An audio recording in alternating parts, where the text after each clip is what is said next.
Shalom saudara, salam jumpa kembali dalam kasih Tuhan kita Yesus Kristus.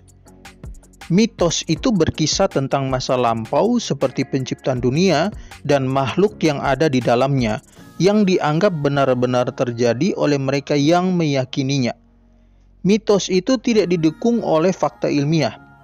Yakin terhadap kisah-kisah tersebut adalah dasar bagi mereka yang berpegang pada mitos. Mitos atau dengan kata lain cerita dongeng katanya dapat kita temui juga dalam Alkitab. Mitos ini bahkan sering dikhotbahkan dan juga tidak sedikit orang yang meyakininya sebagai kebenaran.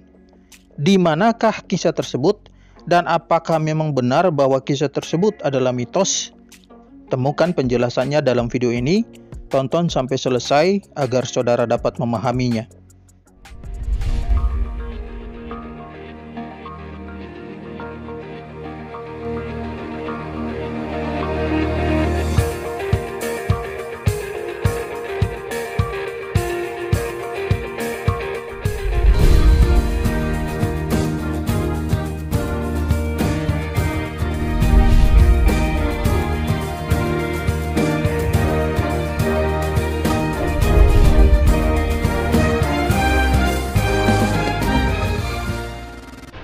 Perlu saudara ketahui bahwa Alkitab adalah buku yang terus diserang, diuji dari masa ke masa, dibakar dengan harapan buku ini akan musnah.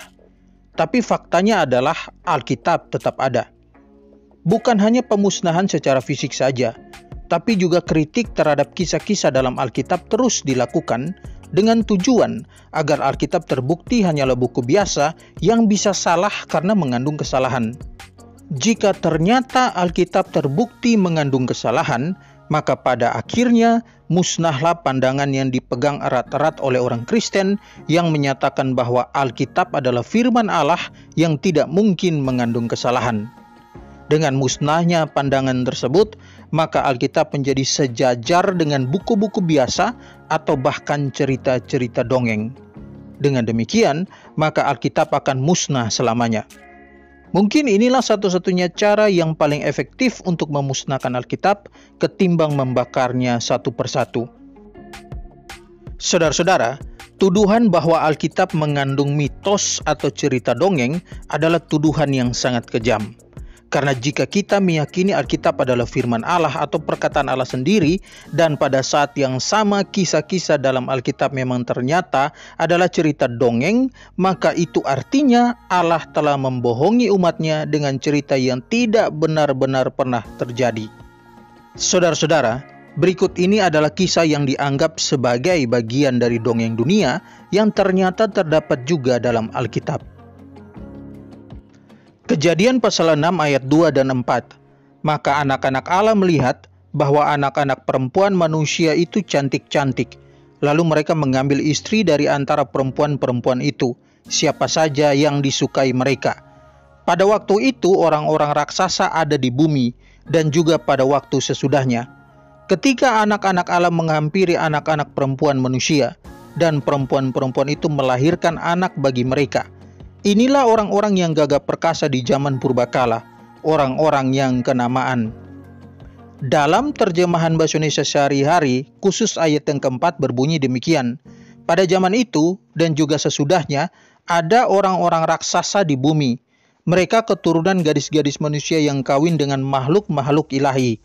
Orang-orang raksasa itu adalah pahlawan-pahlawan besar dan orang-orang termasyhur di zaman purbakala.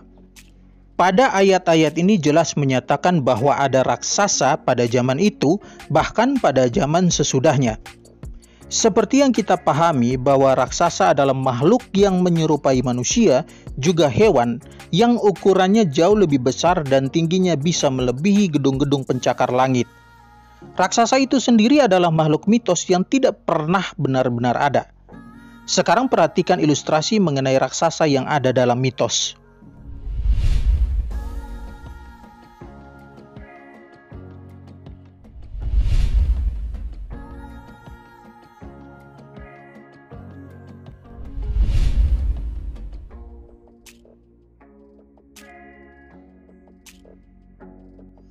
Nah, berdasarkan ilustrasi tadi, Maka apakah memang benar bahwa Alkitab juga mengisahkan tentang adanya raksasa?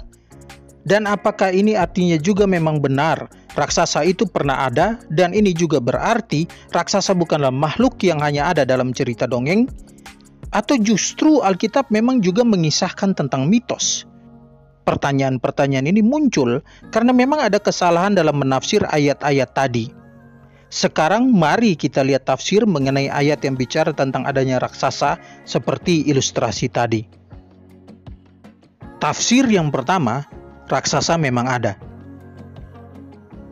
Saudara-saudara, mereka yang sangat meyakini bahwa memang benar pada zaman dulu itu ada raksasa, menyandarkan keyakinan mereka pada tafsir Kejadian 6 ayat 4 tadi. Mengapa bisa ada raksasa? Menurut mereka, itu karena raksasa adalah hasil perkawinan campur antara manusia dan malaikat.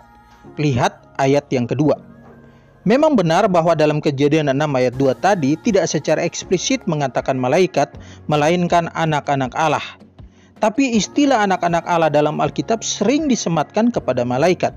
Perhatikan ayat-ayat ini. Ayub pasal 1 ayat yang ke-6. Pada suatu hari datanglah anak-anak Allah menghadap Tuhan, dan di antara mereka datanglah juga iblis. Dalam terjemahan bahasa Indonesia sehari-hari, anak-anak Allah disebut makhluk-makhluk surgawi. Sedangkan dalam terjemahan New International Version, the angels. Ayub 2 ayat 1. Pada suatu hari datanglah anak-anak Allah menghadap Tuhan, dan di antara mereka datang juga iblis untuk menghadap Tuhan. Dalam terjemahan bahasa Indonesia masa kini, anak-anak Allah disebut makhluk-makhluk surgawi. Sedangkan dalam New International Version, the angels. Ayub pasal 38 ayat 7. Pada waktu bintang-bintang fajar bersorak bersama-sama dan semua anak Allah bersorak-sorai. Dalam terjemahan bahasa Indonesia masa kini disebut makhluk-makhluk surga. Sedangkan dalam New International Version, all the angels. Jadi berdasarkan ayat-ayat ini, maka memang benar bahwa anak-anak Allah adalah sebutan lain untuk malaikat. Ini artinya bahwa yang dimaksud anak-anak Allah dalam Kejadian 6 ayat 2 adalah malaikat. Karena jika perkawinan itu hanya terjadi antar sesama manusia, maka bagaimana mungkin mereka bisa mendapatkan keturunan raksasa? Lagi pula, kisah adanya raksasa dari hasil perkawinan antara manusia dan malaikat inilah yang mengakibatkan Tuhan menghukum dengan air bah. Kejadian 6 ayat 5-7. Ketika dilihat Tuhan bahwa kejahatan manusia besar di bumi dan bahwa segala kecenderungan hatinya selalu membuahkan kejahatan semata-mata, maka menyesallah Tuhan bahwa ia telah menjadikan manusia di bumi dan hal itu memilukan hatinya. Berfirmanlah Tuhan, aku akan menghapuskan manusia yang telah kuciptakan itu dari muka bumi, baik manusia maupun hewan dan binatang-binatang melata dan burung-burung di udara, sebab aku menyesal bahwa aku telah menjadikan mereka. Bahwa perkawinan dengan malaikat yang pada akhirnya hasil dari perkawinan tersebut menghadirkan manusia raksasa telah dianggap sebuah kejahatan. Itulah yang menyebabkan Allah menyesal telah menjadikan manusia di bumi dan menghukum dengan air bah. Tapi pertanyaannya sekarang adalah, bagaimana malaikat yang pada dasarnya makhluk roh bisa bersetubuh dengan manusia? Dalam beberapa kasus, malaikat ternyata bisa menampakkan diri dalam wujud manusia. Perhatikan ayat-ayat berikut ini. Kejadian 19 ayat 1-5. Kedua malaikat itu tiba di Sodom pada waktu petang. Lot sedang duduk di pintu gerbang Sodom dan ketika melihat mereka, bangunlah ia menyongsong mereka, lalu sujud dengan mukanya sampai ke tanah. Serta berkata, Tuan-tuan, silakan singgah ke rumah hambamu ini. Bermalamlah di sini dan basuhlah kakimu, maka besok pagi-pagi tuan-tuan boleh melanjutkan perjalanannya. Jawab mereka, tidak, kami akan bermalam di tanah lapang. Tetapi karena ia sangat mendesak mereka, singgahlah mereka dan masuk ke dalam rumahnya. Kemudian ia menyediakan hidangan bagi mereka. Ia membakar roti yang tidak beragi, lalu mereka makan. Tetapi sebelum mereka tidur, orang-orang lelaki dari kota Sodom itu, dari yang muda sampai yang tua, bahkan seluruh kota, tidak ada yang terkecuali, datang mengepung rumah itu. Mereka berseru kepada Lot, "Di manakah orang-orang yang datang kepadamu malam ini? Bawalah mereka keluar kepada kami, supaya kami pakai mereka." Perhatikan, ketika Lot melihat kedua malaikat itu, dia menyapa mereka dengan kata tuan-tuan. Lalu ketika dia menyediakan makanan, mereka juga makan. Bahkan homoseksual yang ada di kota Sodom waktu itu juga mendesak Lot agar mereka dapat bersetubuh dengan mereka. Nah, jika dalam kisah ini malaikat bisa menampakkan dirinya sebagai manusia, bahkan juga bisa makan, yang tentunya melibatkan beberapa organ dalam tubuh manusia, maka ini artinya malaikat dalam wujud manusia juga bisa berhubungan seks. Jadi raksasa yang dihasilkan dari perkawinan manusia dan malaikat itu sangat dimungkinkan, karena malaikat bisa mengambil rupa sebagai manusia. Tafsir yang kedua, raksasa tidak ada. Saudara-saudara, mereka yang beranggapan bahwa sebenarnya tidak ada raksasa hasil dari perkawinan antara malaikat dan manusia dalam Alkitab, menyandarkan keyakinan mereka pada ayat berikut ini. Matius 22 ayat 30. Karena pada waktu kebangkitan, orang tidak kawin dan tidak dikawinkan, melainkan hidup seperti malaikat di surga. Berdasarkan ayat tadi, maka dapat disimpulkan bahwa malaikat tidak kawin. Jadi ayat ini dengan jelas telah mematahkan pandangan yang sebelumnya bahwa malaikat bisa kawin. Tapi saudara, bagaimana dengan logika yang dibangun oleh mereka yang setuju bahwa perkawinan antara malaikat dan manusia itu dimungkinkan jika malaikat itu menampakkan dirinya sebagai manusia? Jika sebagai manusia saja mereka bisa makan, lantas mengapa tidak bisa bersetubuh? Saya jawab, malaikat tetap malaikat meskipun mereka menampakkan diri seperti manusia, bahkan sampai bisa makan. Menjadi seperti manusia itu tidak serta-merta mengubah hakikat mereka menjadi manusia. Ini artinya bahwa Matius 22 ayat 30 yang menyatakan tentang malaikat yang tidak kawin itu berlaku kepada semua malaikat, termasuk juga untuk malaikat yang menampakkan diri sebagai manusia bahkan sampai bisa makan. Malaikat yang menampakkan diri sebagai manusia dan bisa makan makanan manusia tidak bisa menjadi alasan bahwa malaikat pun bisa bersetubuh dengan manusia. Karena kembali kepada Matius 22 ayat 30 tadi bahwa malaikat tidak kawin. Intinya adalah bahwa malaikat yang menampakkan diri sebagai manusia itu bisa makan tapi tidak kawin. Inilah jawaban yang alkitabiah. Sekarang, jika tidak pernah terjadi perkawinan antara manusia dan malaikat hingga melahirkan keturunan raksasa, maka istilah anak-anak Allah dalam Kejadian 6 ayat 2 itu ditujukan kepada siapa? Dan apa yang dimaksud dengan raksasa dalam Kejadian 6 ayat 4? Perhatikan penjelasan berikut. Yang pertama mengenai istilah anak-anak Allah. Istilah anak-anak Allah merujuk pada orang-orang percaya, yakni keturunan Set.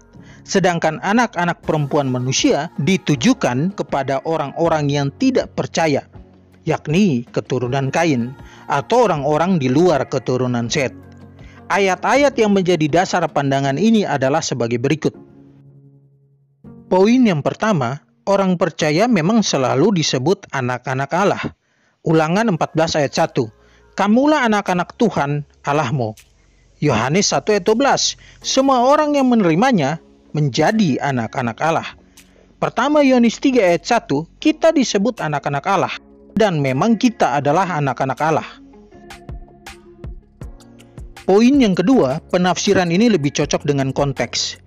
Hal ini sesuai dengan kronologis dari kitab Kejadian, di mana Kejadian pasal 3 menguraikan tentang kejatuhan manusia dalam dosa. Dua pasal selanjutnya memecah dua keturunan. Kejadian pasal 4 menguraikan tentang Kain dan segala keturunannya, dan dalam Kejadian 5 menguraikan tentang Set dan segala keturunannya. Lalu pasal 6 terjadi perkawinan campur antara keturunan Kain dan Set. Poin yang ketiga, keturunan Set disebut anak-anak Allah. Kejadian 4 ayat 25-26. Adam bersetubuh pula dengan istrinya. Lalu perempuan itu melahirkan seorang anak laki-laki dan menamainya Set. Sebab katanya, Allah telah mengaruniakan kepadaku anak yang lain sebagai ganti Habel. Sebab Kain telah membunuhnya. Lahirlah seorang anak laki-laki bagi Set juga, dan anak itu dinamainya Enos. Waktu itulah orang mulai memanggil nama Tuhan. Yang kedua, tentang raksasa. Saudara-saudara, kata orang-orang raksasa dalam terjemahan Inggris berbunyi demikian. Dalam King James Version, giant. Dalam New International Version dan New American Standard Bible, the Nephilim. Saudara-saudara, terjemahan giant atau raksasa dalam King James Version ini timbul karena diambil dari Septuaginta, Perjanjian Lama yang sudah diterjemahkan ke dalam bahasa Yunani, yang menerjemahkan gigantes. Sedangkan gambaran tentang Nephilim dapat kita lihat dalam kitab Bilangan 13 ayat 33 dalam terjemahan New International Version. Kami melihat orang-orang Nephilim di sana. Kami kelihatan seperti belalang dalam mata kami sendiri, dan kami kelihatan sama bagi mereka. Terjemahan ini memang menunjukkan bahwa Nephilim itu pasti sangat besar, bisa disebut raksasa. Tetapi ada kemungkinan penafsiran yang lain. Kata bahasa Ibrani Nephilim berasal dari akar kata naphal yang bisa berarti jatuh. Mungkin semua orang yang bertemu mereka jatuh tersungkur karena takut kepada mereka. Yang berikut, menyerang. Jadi Nephilim bisa juga berarti penyerang, bandit, perampok. Nah, jika kedua arti ini digabungkan, maka kata Nephilim menunjuk kepada perampok-perampok yang ditakuti orang. Penafsiran seperti ini lebih cocok dengan konteks dibandingkan dengan penafsiran pada poin pertama tadi yang mengatakan bahwa memang benar raksasa itu ada. Karena konteks kejadian 6 ini bicara tentang dosa manusia secara moral. Kalau ayat 4 ini bicara tentang ukuran tubuh, itu jelas tidak sesuai dengan konteks atau tidak berhubungan dengan konteks yang sedang bicara tentang moralitas. Tetapi kalau Nephilim diartikan perampok, maka itu sesuai dengan konteks.